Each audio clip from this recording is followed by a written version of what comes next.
Show. Turn up your mind. Just to update everyone watching right now with everything we know at this moment, one person is dead, at least 4 others are injured after, again, a shooting at an Atlanta medical center this afternoon. I was speaking with a spokesperson for the Atlanta Police Department just a moment ago, and they tell me that the suspect, 24-year-old Dion Patterson, born, it seems, in October 1998, was at that medical center for an appointment along with his mother. It was an appointment for him. There are reports out there that he was there for a mental health check of some kind.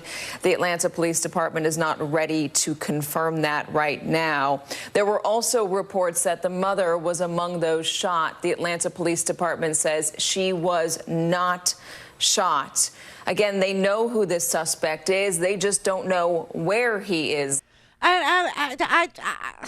I was just about to report on the fact that the Texas mass shooter was captured after being on the lam for several days here.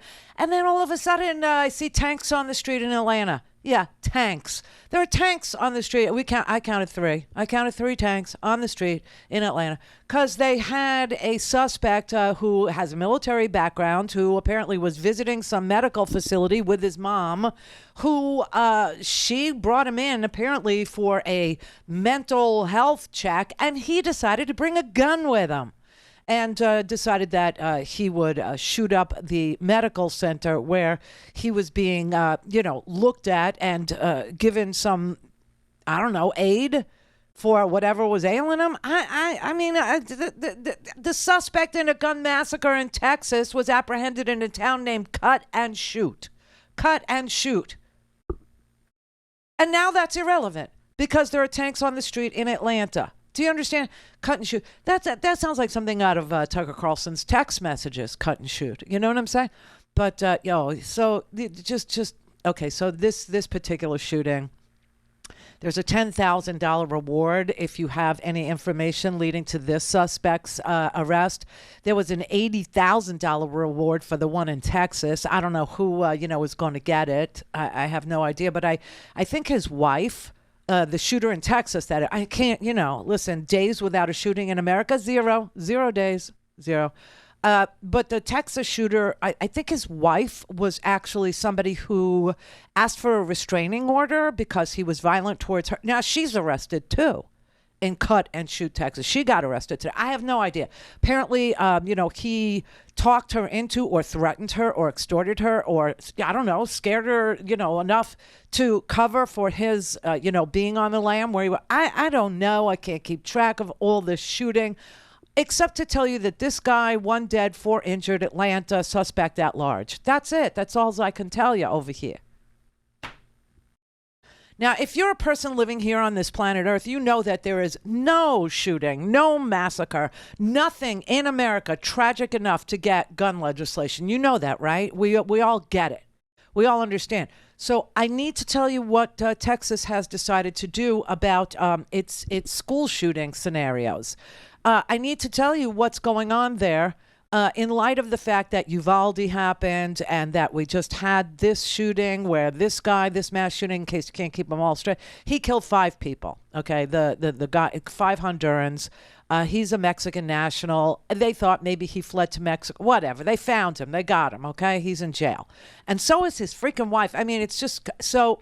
Now we have a situation that needs addressing, even in Texas, of what to do about the people that are left bleeding out. What to do? What do we do? Well, here's the solution in Texas to school shootings. I'm not making this up. They want to start training 8-year-olds. I'm not kidding. They want to start training 8-year-olds to do emergency trauma care like battlefield medics.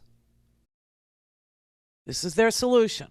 No gun legislation, no background checks, no discussion at all with the people, about, hey, listen, we've had enough. There's a lot. No, they continue to allow people to carry guns without background checks, without licenses, and without any gun training in Texas, right?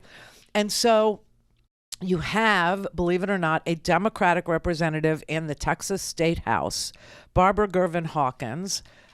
She had no other choice, she believes, because they won't do a damn thing about school shootings. They won't do a damn thing about the guns, the proliferation of guns, the amount of guns, the number of shootings as a result of more guns, more gun violence, right? No. So she actually is introducing a bill to require school districts to maintain and make available to school employees and volunteers bleeding control stations. I'm not making this up. This is right out of her legislation. Bleeding control stations for use in the event of a traumatic injury involving blood loss. They need to start providing training to students in seventh grade and above. Now, for those of you who don't remember how old you were in seventh grade, just, you're about 12 in seventh grade. It says that the, quote, bleeding control station must include tourniquets approved for use in battlefield trauma care by the Armed Forces of the United States. Now, how in the world are we going to somehow train children to be battlefield medics and not traumatize them more than they're already traumatized with the fact that they have to do live shooter drills from the time that they're in third grade? Actually, it starts in kindergarten, but they don't say that they're hiding from an active shooter until third grade. They tell them that they're hiding from a bear or a wild animal or something like that, okay? But the traumatic injury that we are creating to an entire generation of children, because the adults in the room, the adults in the legislature, the adults in the governor's offices, the adults in Congress, in the House of Representatives, don't think that it's important to protect children from shooters. Therefore, the only thing left to do is to traumatize the students even further and teach them what a bloody gunshot wound requires of them in order for them to respond in a way that has a chance of stopping the bleeding and saving a life. So our kids can go to school every day with the knowledge that lives could be lost today in your school, but you are good at avoiding the shooter because you know to be quiet, you know to hide in the closet, you know not to say very much, text your parents goodbye and then be very quiet, right? And then if you see somebody who's shot, like in Uvalde, and the police don't come for an hour, you have medic battlefield training.